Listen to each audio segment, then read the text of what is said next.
All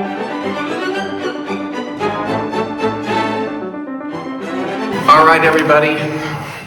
I'm David Fogel, CEO and co-founder of the Symphonina Foundation here in San Diego, California, and we're a 501c3 corporation with a mission of sharing the joy of symphonic music to young people around the world. And I'm here today with Chetan Tierra, former touring concert pianist, head of San Diego Piano Academy with your wife Melissa, correct? Yes. And would you tell us a little bit about the Piano Academy that you started, when you started it, and what's going on with it now? Yes. So Melissa and I, we moved to San Diego 12-ish years ago, and of course teaching with our background is part of what we do.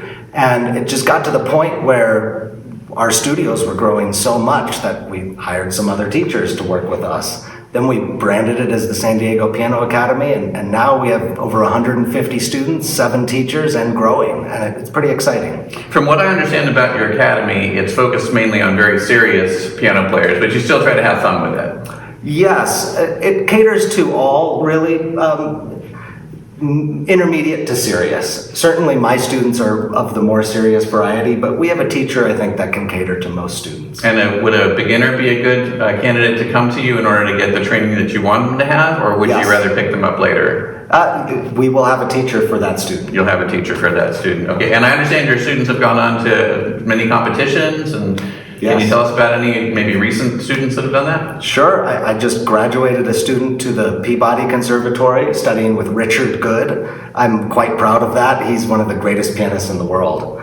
And my students have won the San Diego Concerto Competition 2 years in a row now, first and second prize. Very good. Congratulations for that. That's great. I understand you started at a very, very early age playing piano. If I read correctly, like the minute you were born, you were playing piano, something like that. But It can't be exactly like that. So what is it exactly? It's kind of like that. I mean, my dad's passion in his own life, he always wanted to be a concert pianist. That was his dream.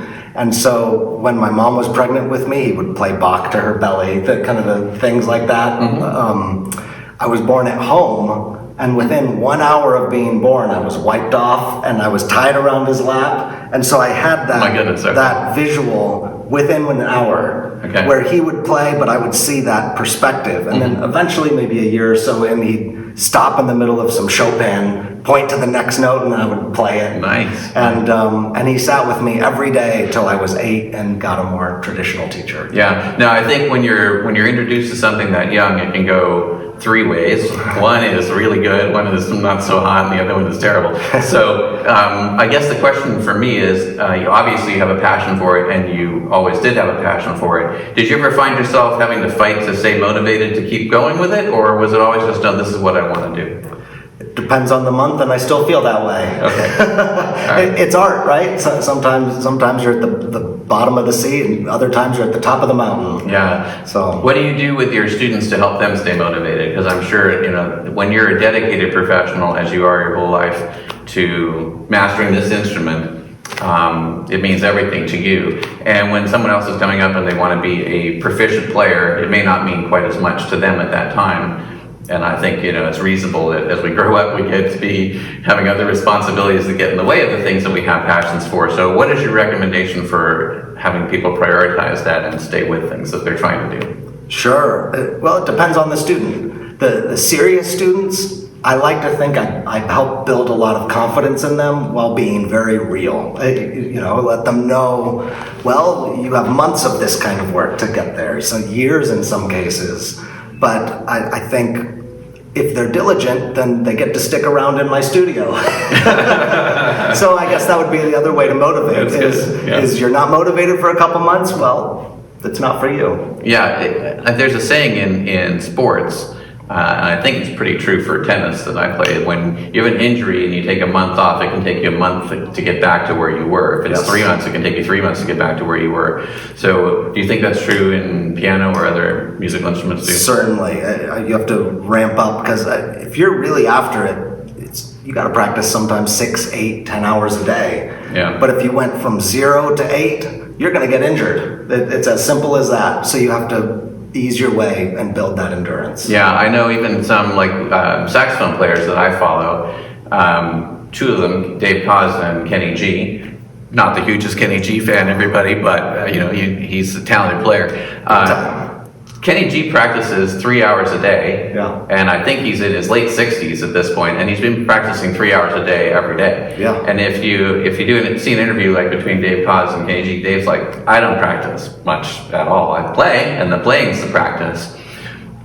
But I have to imagine for classical piano, it's not like that. It's not like you're going to do a jazz performance where if you mess up, it's okay because you just messed it up again the same way and everybody thought it was cool. Right. So what kind of focus type things do you help your students with in order to stay in that zone that they can practice to that level of perfection? Sure. So practicing is something I'm very passionate about, and all the nuances for peak efficiency and peak results.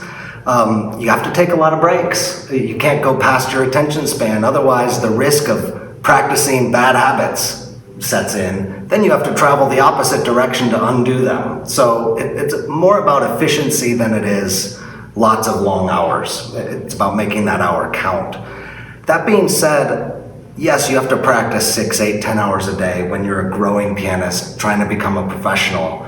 But it's not uncommon for me to take a week off here and there and get back into it. I don't practice that much anymore, for sure. But sometimes 2, 4, 5 hours, depending on the event. And I suspect that if you needed to practice to some higher level, you would have that path ahead of you where you know what you need to do. You have the expectation and you can already execute it because you've executed it in the past, right? And to get to that level takes me a lot less hours now than it used to. Yeah, that's great. So we spent today at Green Music recording the piano part of Symphonina number 2, my second Symphonina. And Symphoninas are short symphonies, generally 10 minutes or less in 3 or 4 movements, with the idea that each movement is about the same length as a pop tune, and you can stream them and enjoy them and then move on to something else if you want, or you can keep listening and enjoy them for more. And we're hopeful, of course, that that's going to appeal to young audiences, but really to all audiences, because I think our attention spans in life these days seem to be getting shorter and shorter no matter how old we are. And Chetan, I greatly appreciate your performance on Symphonina number 2. If you have any comments for us on the experience of doing it, that would be great. They're wonderful little pieces. I mean, really, it's a lot like, so think like a Mozart sonatino or a Clementi sonatina in symphonic form. Yeah. And they're gems of little pieces. And I gotta tell you, you wrote a couple difficult measures in there. Thank you. You made me sweat here and there. That's good. But all in all, I mean, the mission was what grabbed me. The idea of trying to speak to younger audiences in a way that hopefully can keep their attention, I think, is a very worthwhile cause. Thank you. I appreciate that. Well, I think we'll sign off for now. So thank you very much for being with us. And as I always say when we sign off, stay tuned for more. Thanks.